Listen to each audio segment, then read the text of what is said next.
Last week we were talking about, still on the topic of emotional martial arts, and we were on stage 3, which is becoming black belts in sparring with other people in the emotional space. And the first stage of that, as a bit of a recap, was the element of discernment, knowing what's mine, and if it's mine, what's healthy and unhealthy, and then what's other people's. And if it's other people's, being able to receive feedback and split the emotional component from the observation. So we could take the observation and check in to see whether the observation is truly reflective of something about ourselves that we want to change. The second part of that is just having a choice of action, knowing that we have a choice of action, whether that is to engage or not to engage. And just like a street fight, do we choose to engage and stand up for ourselves if we're getting attacked, or do we choose not to engage? And being able to tap into that space of fire and anger to set our boundaries.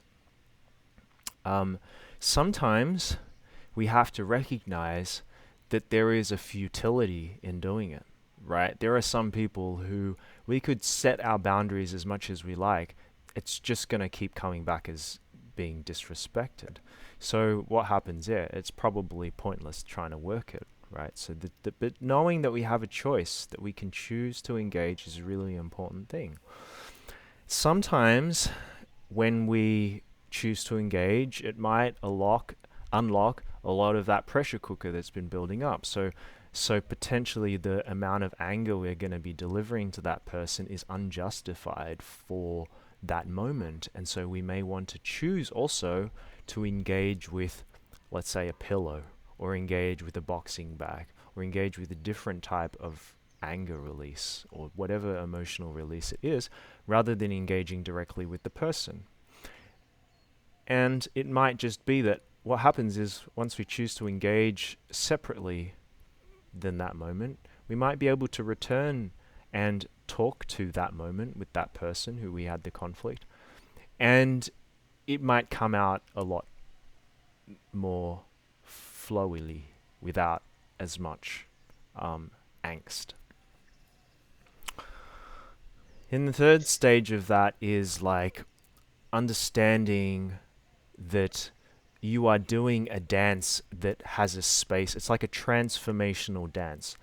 So there is the potential for this dance you're having with this individual, that it turns into a space of transformation for you. So whilst they triggered you, or you were triggered in a way that brought up something for you to look at, being able to take that trigger to the core, to say, okay, what is coming to the surface for healing?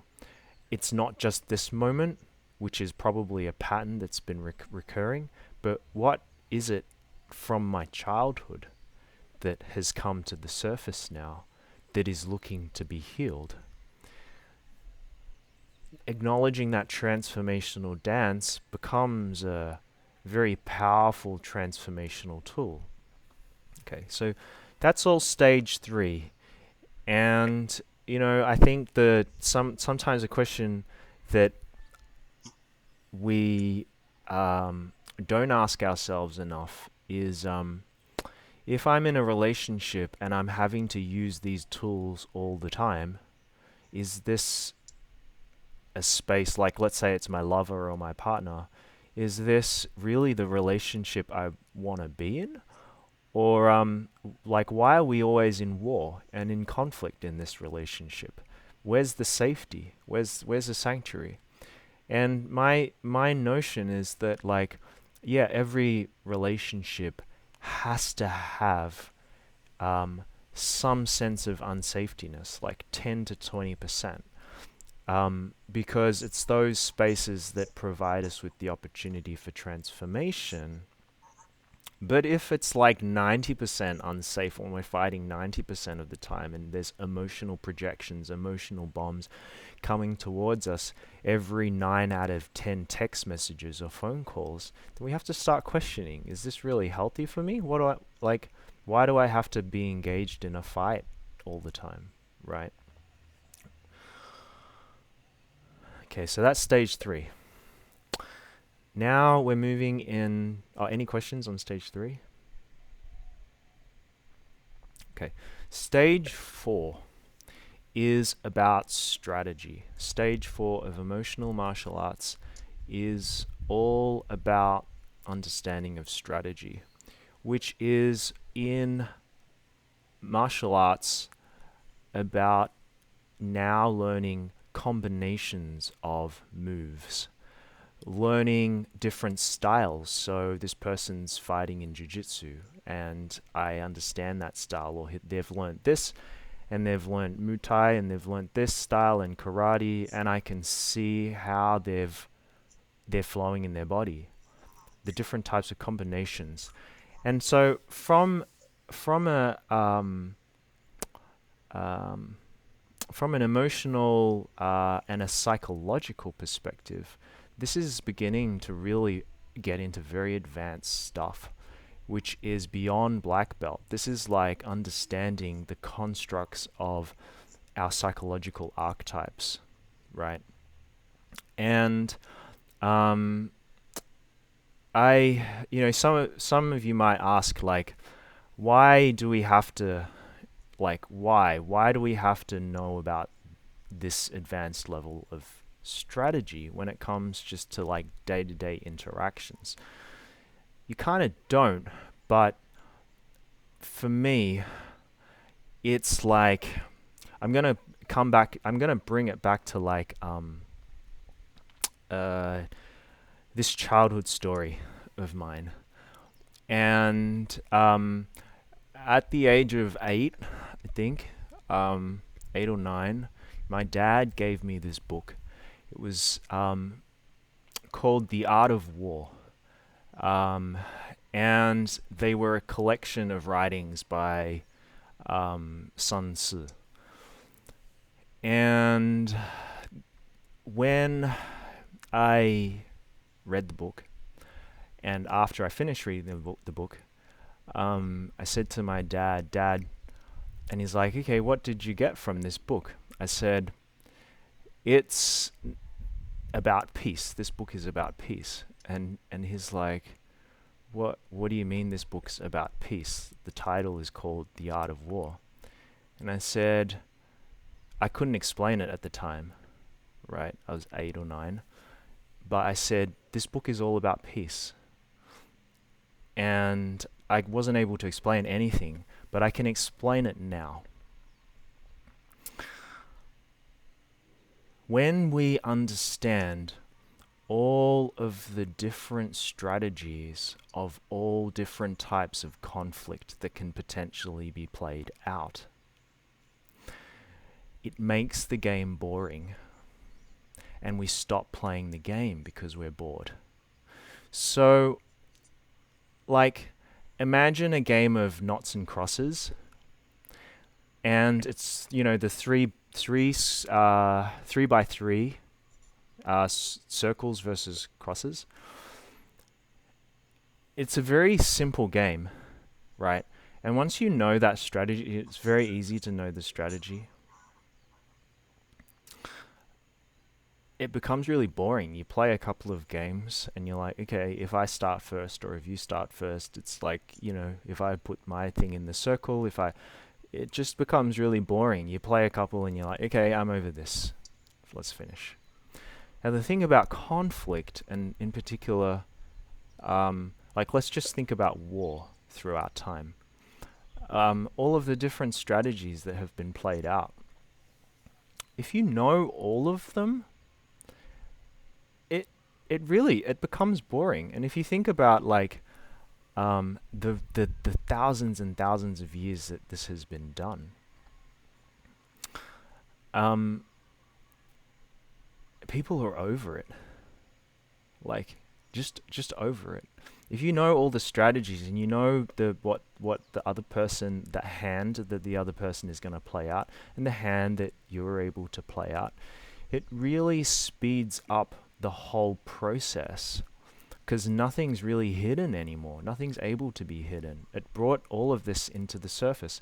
And now, like, you think about the worldwide situation with AI and the power of computing and the power of predict, the prediction things that AI has. If you plug all of these strategic models from the art of war into all of the machines that are sort of analyzing who would win what, my sense of the reason why we have not gone into World War III is because it's been played out by AI in the back rooms already. And so they're all like, okay, they've all got their chess pieces in play, and it's just playing out in the back rooms, right? That's why we've got the economy, the economic wars. We've got this war, the emotional wars, the society wars, the fear that's being projected towards society. It's all being played out, but not in a war, like a physical war with soldiers type scenario, because they've played it all out in online war games.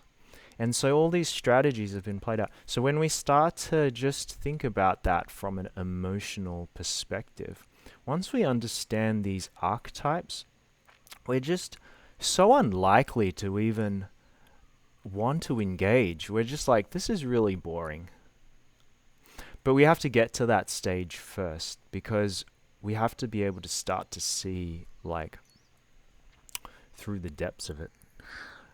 And okay, I'm gonna open up and share some screens here. Any questions on that?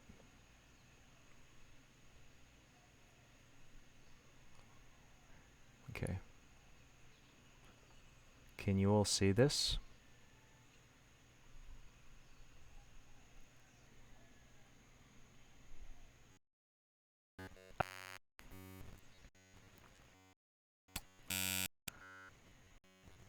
When we are born children, we are a shining light of divine magnificence. Our child just does what it feels compelled to do, which is express its truth, express everything about its whole being without limitations. Okay. That is an expression of divine magnificence. And you look at children, we love children, being with them, this magnificence about them. As we grow up, we begin to become conditioned via these emotions. What do I mean by that? Our mind starts to become trapped. Our question of our divine starts to become trapped by three emotions. First emotion of fear, which on the other seesaw is greed. The second emotion is shame and pride. And the third emotion is disgust and righteousness. And together, this unholy trinity of emotional weaponization is carved into us. It's etched painfully into us as a mold, a template, a persona, something that we feel comfortable sitting in, being, but not ourselves, someone beside ourselves. And this mold keeps us separated from our divine magnificence. All of this mold, this is what does it look like, right? It's like, stop being a bitch, stop being a dick. You need to be Mr. Perfect. You need to look like this. You need to be smart. You need to be this kind of person. You need to be responsible. You need to not play so much. You need to be trustworthy. It's filled with should do's and ought to's. You should be doing this. You ought to be doing this. You need to be blah, blah, blah, blah, blah, blah, blah, blah, blah. And this unholy trinity traps us. It's carved in, and it powers our inner critic and our inner saboteur. And our fire and our anger is suppressed. That fire and anger that was supposed to be able to enable us, empower us into expressing our true magnificence and setting boundaries. So we're wanting to, as children, run and play around, and that playfulness is stomped out of us. We want to sing, and we want to sing all the time, and we're shamed for having a terrible voice. Or we see other children being mean to other children about how terrible their voice sounds. So we become scared. We develop coping mechanisms so we feel safe, so we can feel safe, so we're not attacked by bullies.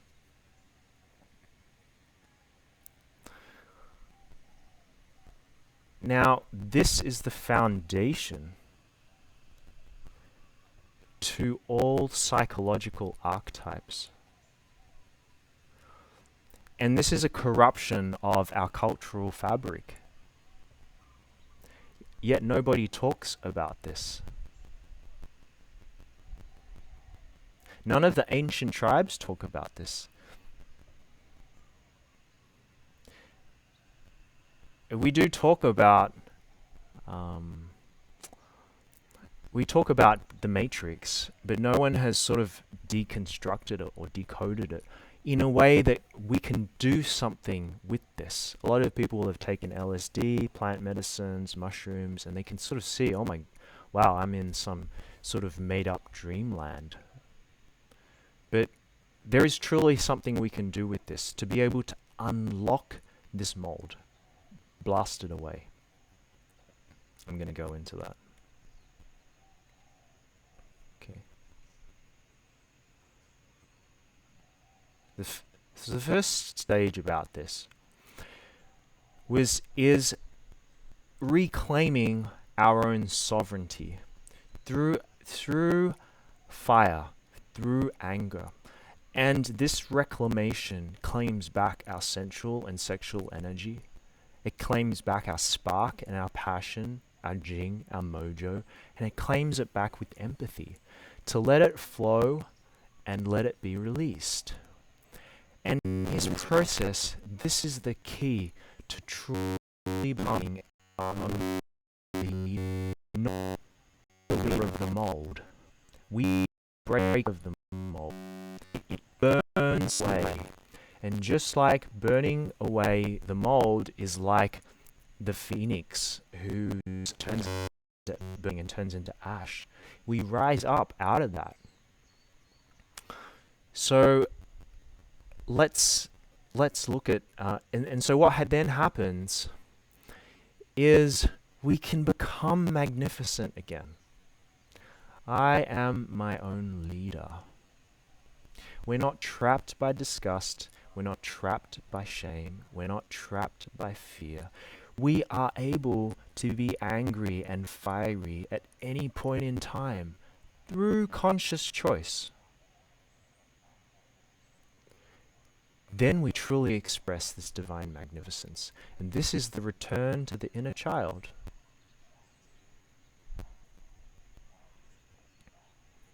Any questions?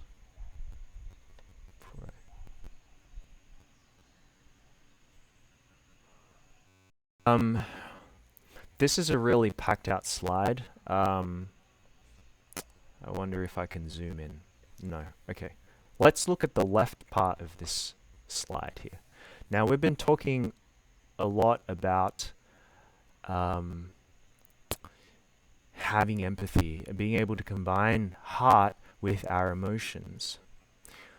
Now, most of the archetypes and the essence of the unholy trinity itself is that it has separated us from our hearts. All these emotions are trapped in our body, right? And we can't seem to exit them and release them and stop that recurring loop of having the emotions build up again. All of this, let's just look at fear without empathy first. The very notion of fear in a very short 2 words is just simply, I'm unsafe. I feel unsafe. We go through a wave of unsafety and we act out according to this wave that I've just written here on this page firstly. So if we look at the middle here, we talk, there's the mind and there's the gut, and notice that there's no heart here. When we think about fear, there's this guttural part of it, which is, butterflies in our stomach, contraction, and the mind tends to get really active. It goes very overactive, and we start thinking of scenarios, worst case scenarios, what's the worst possibility, and it kind of just goes between this mind and gut intelligence. Okay. And so let's look at the biggest talking point about fear right now is probably the coronavirus, this global virus that we're experiencing. And you think about our reaction to this virus as a collective, right? We kind of go through this wave of pessimism, like this looks really bad, right? Some people go into panic, and we're all at different levels of this wave. Some people are different. Some people are in complete denial at the other side. Some people are very. Some people are very judged by what's going on. Riding this way, and see we have cases of COVID. Less people are dying. There's some relief and perhaps even optimism. We can end these shutdowns, and perhaps there's even excitement as the shutdowns are ended and we're all back, returned to like semi-normal lives and almost euphoric. And in a way, we start to go towards this greedy part. What do I mean by just greed? It's like greed and complacency are very, very closely tied together. So we start to become complacent, right, about everything. Then a second wave comes in, and we're all freaking out again. Some are in denial. Well, there weren't that many cases to begin with. This whole thing is crap. Or we begin to panic again. And so we are riding this wave all the time, and I can apply this to the stock market too. The same thing can be applied to the stock market.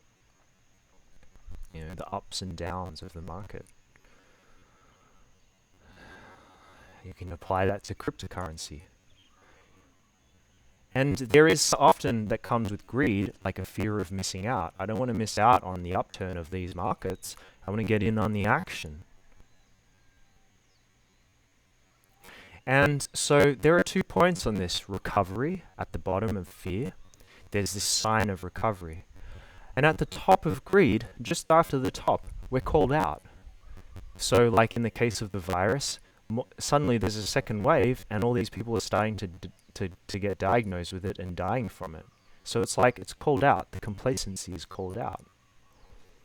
And we're back on this wave. Is there any transformational healing in any of this? No. Not here. Not when it's without empathy. And so when we understand this wave, and note also on the left, the scale of sadness and happiness here. When we go downwards in this wave, we get sad. When we go upwards in that wave, we're happy. It's a response. And so notice then, if we learnt and we really felt into each different sections of this wave that are kind of like different behaviors in response to fear, we can start to become really expert at navigating emotions, the emotion of fear. We can see, like, I can see you're in fear because you're in denial. I can see you're in fear because you're discouraged. I can see that you're sad because you're panicking. I can see you're happy and it's from euphoria, but it's a bit shady here. It's born out of a sense of fear.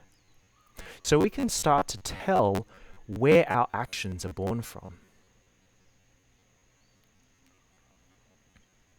Now, is there a chance that this information can be misused? Yeah, just like any martial artist at a very highly skilled level is able to misuse their, let's say, gifts or skills. Yes, this information can be misused.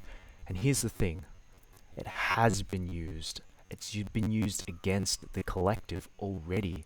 It's kept us in slavery. It's kept us separate to our divine magnificence. It's already been used against us.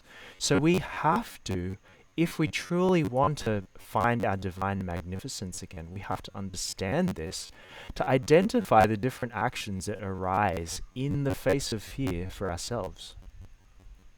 Then we can go back to the core much more easily because we can unpack the layers better. Any questions? And so on the right side here, I've kind of got out like different the body language that we express in the face of fear, and we've spoken a lot to this, right? Tension, tightness in the throat. You might be shaking, butterflies. There's a contraction we experience in fear, but there's an expansion too. So like when we're like coronavirus is lifted, oh yes, like woohoo, and you're sort of shouting, you're jumping for joy, and you're happy. There's this happiness that comes with it when it's expanding. Now the different archetypes that we find ourselves in, that are all archetypes that have no empathy. Note that, no empathy in any of these archetypes. Is like profit or ignorance. What do I mean? There's a lot of people proclaiming to know what is going to happen with the coronavirus. There's a lot of people that are just completely ignorant. There's a lot of people that are hoarding things like toilet paper. There's a lot of people that are very overgenerous about things. Then there's the truth and the truth movement and the deniers. Right? Yes, like all the conspiracy theory stuff, all the conspiracy theorists. And all these people who are proclaiming to be experts. I'm an expert in masks. I'm an expert in this. Without saying I'm an expert, but just speaking as though they were experts. And I call them pop-up experts, because all of a sudden, we're all these experts in masks and viruses. On the other hand, there's a whole bunch of people who are just agreeable. Yep, I agree, I agree, I agree. Yep, I agree, I agree, I agree. Right? Then the sense of greed also comes with a sense of lack. Fear generates a sense of lack. I don't have something, or I'm in fear of not having something. And on a different scale, there's also the element of trust. Can I trust this person, or is this person untrustable? There's no empathy there. There's no heart. Okay. What about being faithful and unfaithful? Is this person going to be faithful to me or unfaithful? And we tend to live out these archetypes, and there are a whole bunch of different archetypes that aren't on this page. But I'm really trying to give a flavor here, right? When we start to see these archetypes in people or in ourselves, we can begin to call them out and say, oh, okay, I see you, right? And here are different states of beings below that. You know, we find it difficult to sleep when we have a lot of fear. We're terrorized. We feel terrorized. We're terrified by the government. We're terrorized by the police. We become paranoid. Is someone going to have this disease next to me or not? We become paranoid of even our technology. What's tracking me? What's not tracking me? We're terrorized by 5G, Wi-Fi, just worried, right? And then our state of mind, we're overthinking. We're thinking about solutions, different scenarios. Any questions?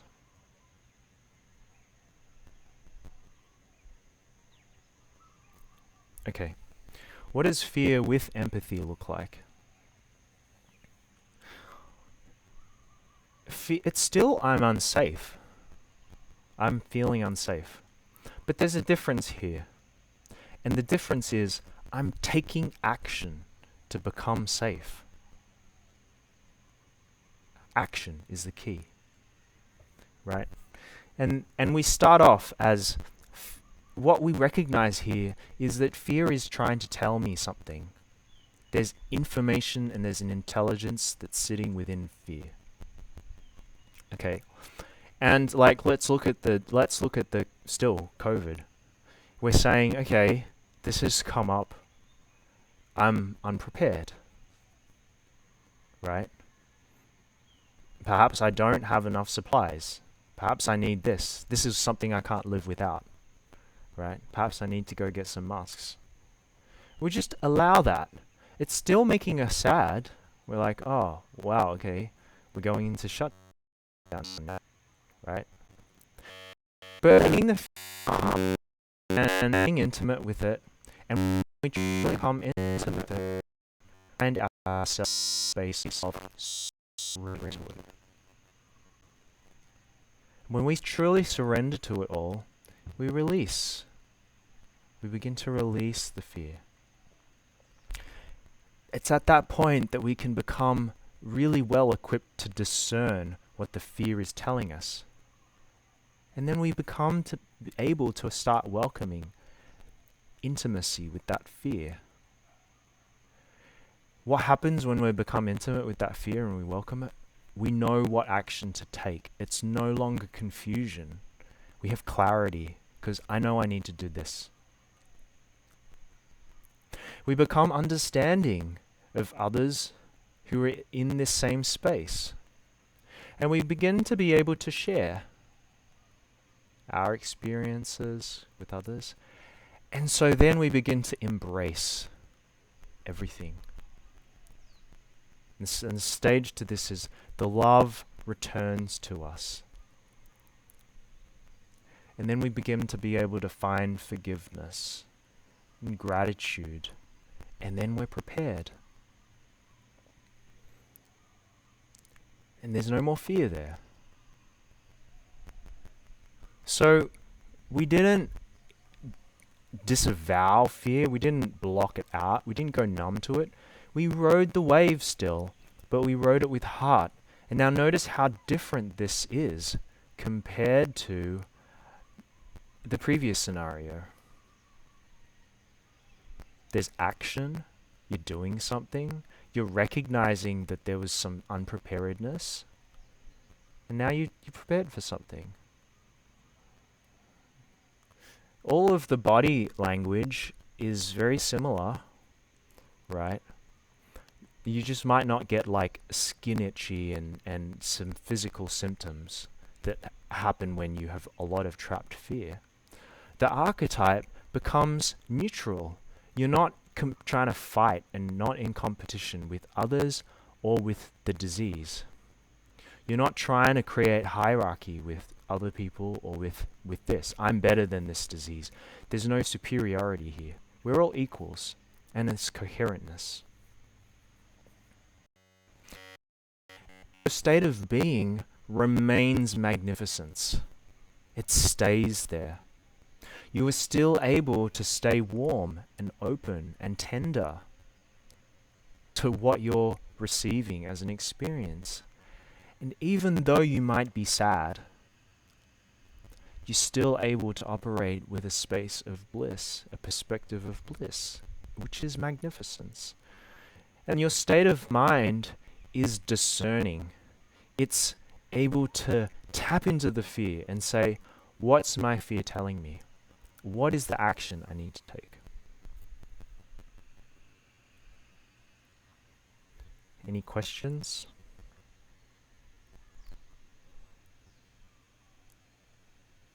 Okay.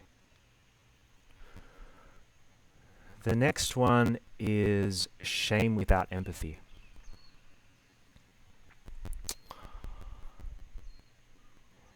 The two words I would put to this, the one word, is I'm defective.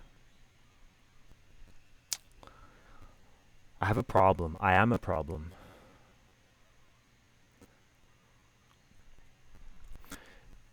Now, if we think about, let me see what example best I can use.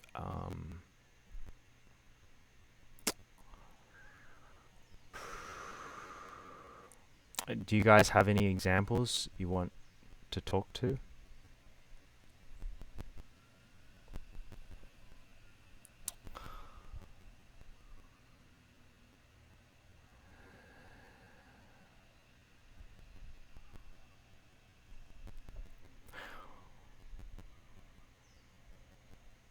I might talk to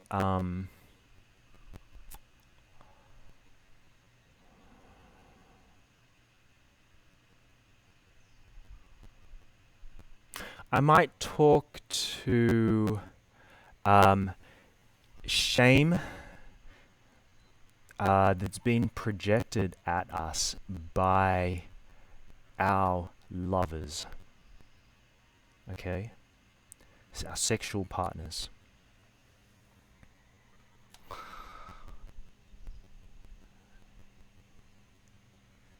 Our wives, our husbands. Now, let's say that there is some shame that is projected towards us, such as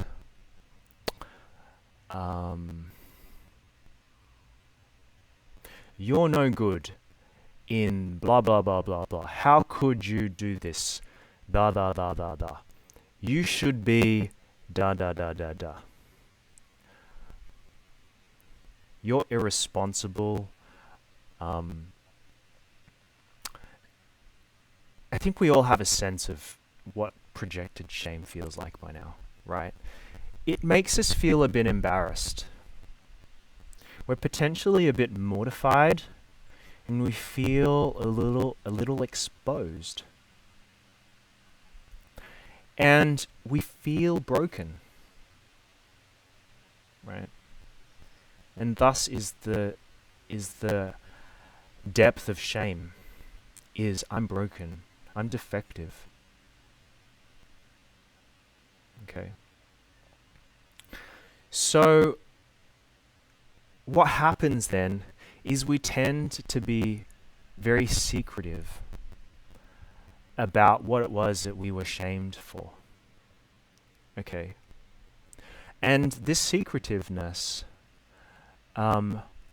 isn't just about, generally, about whatever we were shamed for. It can start to extend beyond whatever we were shamed about. I probably really need to figure out something that we're shamed for. Let's say,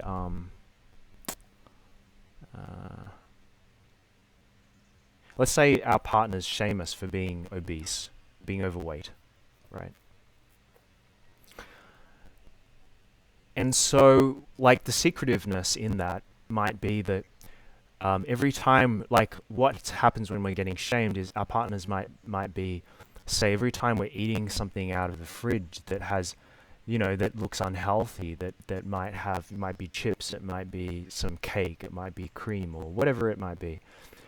We're feeling exposed. We're shamed for eating something that's unhealthy.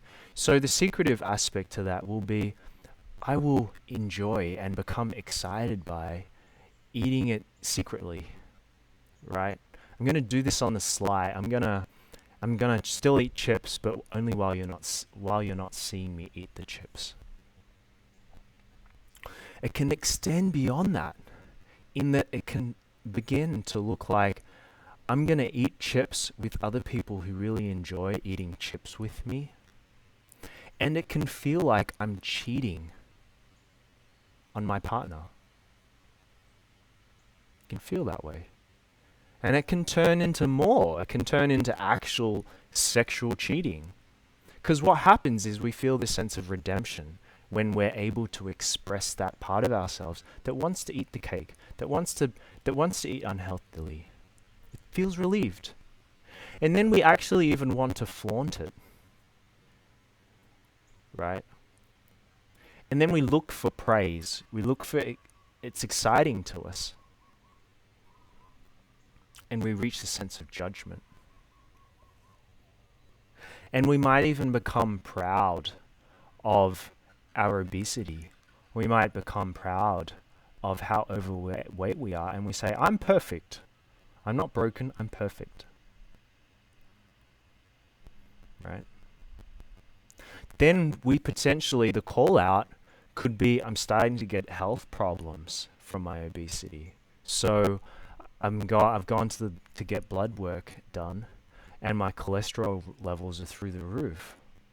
I might have a heart attack and my arteries are blocked. And I need bypass surgery or whatever it is. I'm called out. Right? Perhaps I was cheating on my partner. I'm called out. And that was exciting for me. Or I was looking at porn. I was masturbating to porn, and that was really exciting. And my partner didn't know I was watching porn. That's even more exciting then. And all of a sudden my browser history is I'm found out. I've been looking at porn all this time. Called out. What happens? Or I suddenly have a heart attack, or I've got blood disease. I'm confused initially. What the hell's going on? I'm in denial too. Like, this can't be happening to me, surely. How? And then ultimately we feel really humiliated. And it leads to aggression. We lash out.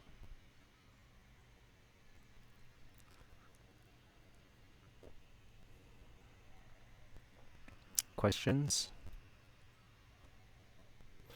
Again, we're riding that wave of sadness and happiness. Riding the wave. So, the archetypes here, the body language, it sort of switches between being deflated and inflated. Shame, we're very deflated, right? Our shoulders are caved, our heads drooped, we're hunchback, hips are tight, we're very shy. We have some reduced motor capacity, and brain capacity too. We have reduced mental capacity and reduced motor, muscle capacity, ability to move. When we're inflated, our nose is up, our chest is all puffed. We're kind of peacocking. You see this in the gym a lot, right? People acting out probably because they've been shamed for their bodies. They're feeling shamed for their bodies.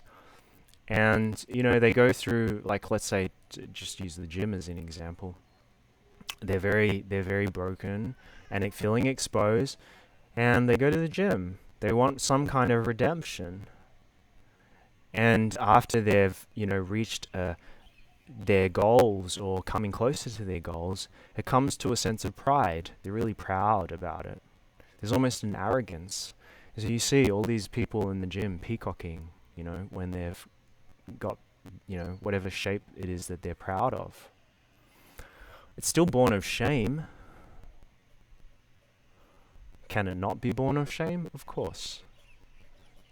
So what we can do with this whole, all this information is just note all the things that we're doing right now. Where is it coming from? Is it coming from a space of shame, or is it really coming from our magnificence? We don't really know till we start looking more deeply at this, right? And so how that generally tends to come out is like an inflated or deflated ego. We might say like overconfidence or underconfidence. It might come out as like, the cheater or the person who's constantly betrayed, or oversharing things or undersharing things. Sarcasm is a big way that it comes out. Even the aspect of accountability, being over accountable for things, over accountable for other people that never needed to be accountable for, or under accountable. No, this isn't my stuff. These days, there's a lot of words, even archetypal words that are thrown around, such as simp and Chad. Simp is a person give a label, a derogative label given to a person who has no balls, or a Chad who's a derogative label given to someone who's too ballsy. There's often the person that will always say, "How could you? How could you?" And then the notions of respect and disrespect. This one's probably a really difficult one for people to grasp. Because when you say, hang on, respect and disrespect is without empathy, what do you mean by that? What I mean by that is that our commonly known notions of respect and disrespect are born out of a need for hierarchical status, or the caste system in India. Like people of a higher status and people of a lower status. It might be wealth thing. It might be a knowledge thing. I respect you for your knowledge. I respect this, and I disrespect this. Right? I respect this because he is an elder and they've walked so many years of doing this. Respect. The thing is, we don't really, it's just that the word has been defined. It's like love, the word love. It's just been, there's so many notions of it. We have to come to a neutral point of that word, a heart-centered approach to the word. So I often find we just have to get rid of this word. Call it something else. Right? And see, these sort of tie back into the states of being. Bullies. Very bullying. Very treacherous, deceptive, and most importantly, remorseless. Right? Because if we just simply revel in this wave of non-empathetic shame, it's difficult to find remorse there, to feel truly sorry. Questions?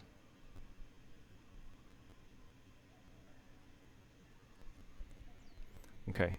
Shame with empathy. Healthy shame is where I recognize that my behaviors are hurtful, or I recognize that another person's behaviors is hurtful, and I can feel the hurt coming through, and I'm going to take action to change that. So it begins with hurt. We feel the hurt, we feel the pain, and we're just allowing it to be in our body. We're accepting it. And just that very act of allowing it and accepting it, we create a space of surrendering to it. And it helps it release. When it begins to release, we begin to again be able to find discernment in that. Know what the shame is telling us. What kind of behavior was it that was hurtful? And then the action we can take is to modify that behavior. Or we might go and stand up for someone else. But ultimately, it leads to understanding, sharing, and embrace. We can embrace all that, the love comes back. And you'll notice on the right-hand side, the archetypes are it's identical to the same in fear. It's a space of neutrality. It's no competition. There's no hierarchy. It's equal. These archetypes is like the inner child archetype. It's the child that is unwounded initially. The unwounded child. It's non-judgy. It doesn't compete. It believes everything is equal, right? And again, the same thing with the state of being, warm magnificence. There's a touch of remorse that we're able to feel here. I'm sorry.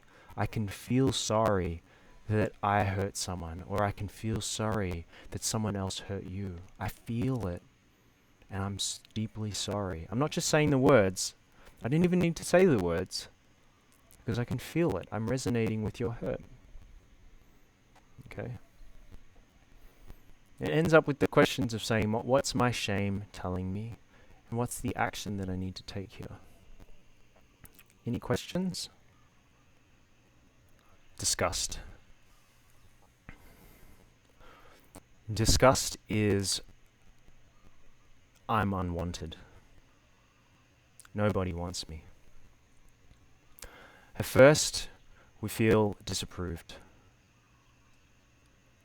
Right? And I'm going to use this with the Black Lives Matter. With not in particular that movement itself. I'm going to talk to racial divisiveness. Right? Hatred of another race, someone of their skin color. At first, we feel disapproved. Like, my skin color is unwanted.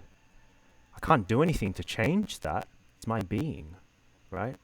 So I literally can't modify the way that I am. And I'm unwanted for my skin color. We feel horrified. We feel punished. And we feel really rejected. There's disgust and there's hatred. And we're really, really sad. Now, when a lot of people get together and support the minority, we begin to feel exonerated, vindicated, and approved. We feel relieved. There's often a sigh of relief. And then we begin to act out. We're repulsed. We're condemning anybody that doesn't share our view. And we want to punish. And then we reject other things. The other race. Or we reject anybody that's not our race. And we come to a place of righteousness and superiority. So there is this inferiority and superiority play here, right? That is at the core of competition. It's the corruption of our core. We're in a hierarchy. And most importantly, this is all divisive. And so these movements end up getting called out, right?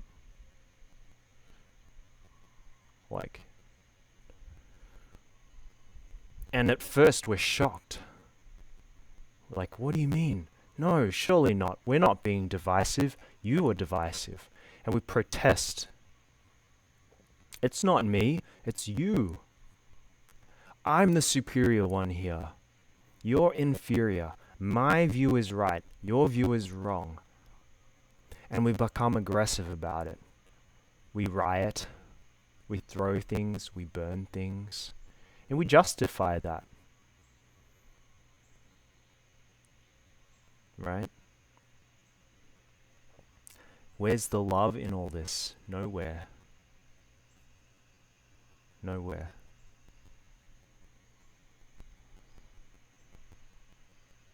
And we've been going through this as a collective for a very long time now, but it's really coming very much to the surface right now. And we've spoken before about the body language here, the resting bitch face, resting dick face, raised eyebrows, stiff lips, annoyance. We want to rant. Everyone's ranting. It's very apparent on social media. Everyone wants to be ranting about something. And everyone wants to say, my view is the right way. Mine is right. There's an outwards motion and an inwards motion to this, right? When we first feel like I'm unwanted, it's a very inwards motion.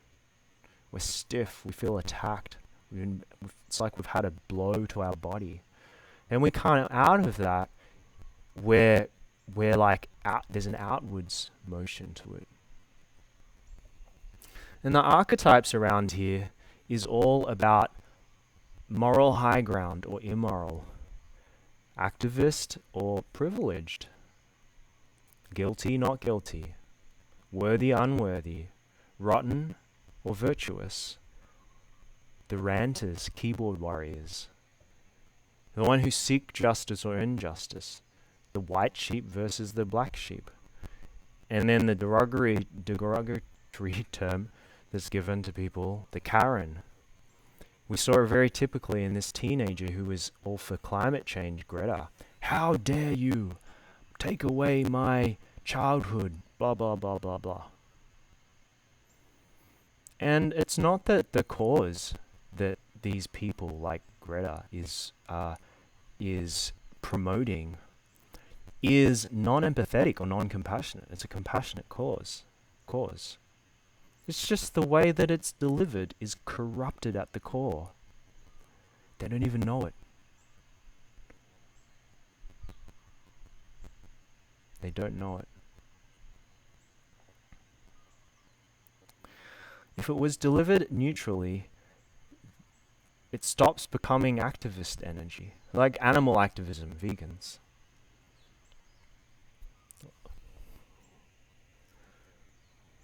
PETA, these organizations, right? They can be delivered with less disgust, if not none at all would be very nice. But we can't, because here's this look at the states of being. This is what keeps us in judgment or being judged by others. It's what keeps us in vengeance or being a doormat to other people, very meek. It's also very apparent these days that we're either divisive or actually strategically inclusive. Not inclusive naturally, strategically. Like, what do I mean by that? Gender equality within the workforce. Oh, we need 50% women here in leadership positions. Strategically inclusive. Oh, we need X proportion of ethnic makeup within our board or within our employees circle. Strategically inclusive. It feels worked, right? It's not natural. It's worked. There's no heart there. You didn't do it, you didn't include because you loved the people, because you had empathy and compassion. No, you included them because strategically it makes sense, hence born of the mind.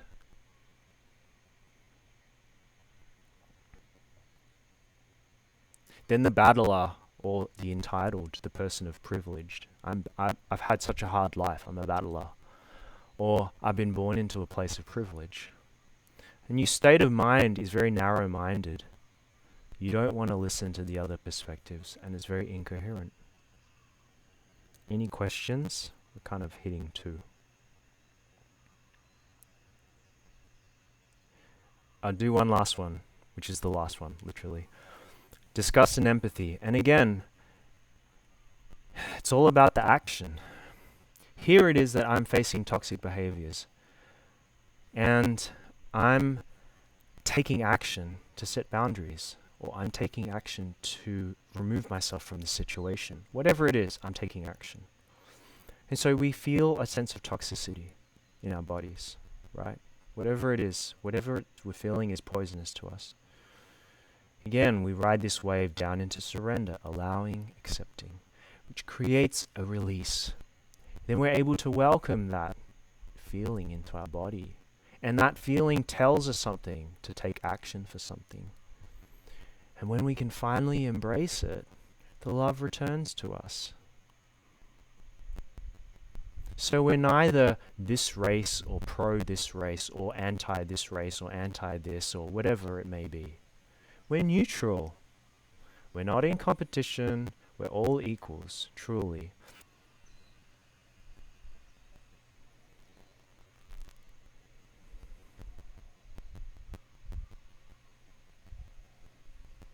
Questions?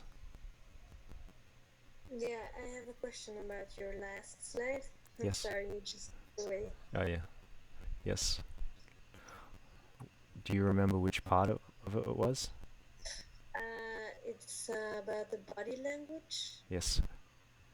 because it seems that it was written out negatively on the outward body language. Yes. When we experience disgust, let's say it's food that's rotten in the fridge and we've been looking forward to eating it and we pick it up out of the fridge, we open it and we're like, oh, right? We have these expressions like we're like noses flared, we're frustrated, our eyebrows are raised, the upper lip still gets stiffed, right? We can Yes, okay. we can still feel attacked, like our eyes might go wide open and it's like, oh, I was so looking forward to eating this food and I just got this massive whiff. But it's different because the way we act, the way we choose to act with it becomes different. We take action. We're not like, we sort of go, okay, well, I'm surrendered to this now and it's going in the bin and I'll make myself Yeah, something new. And maybe I'll take some yeah. takeaway points here that mean that I need to maybe make notes on my food as to when it entered the fridge, that kind of thing. Mm-hmm. Yeah, I get it. Thank Okay, you. pleasure. Next week is diving more deeply into the archetypes, different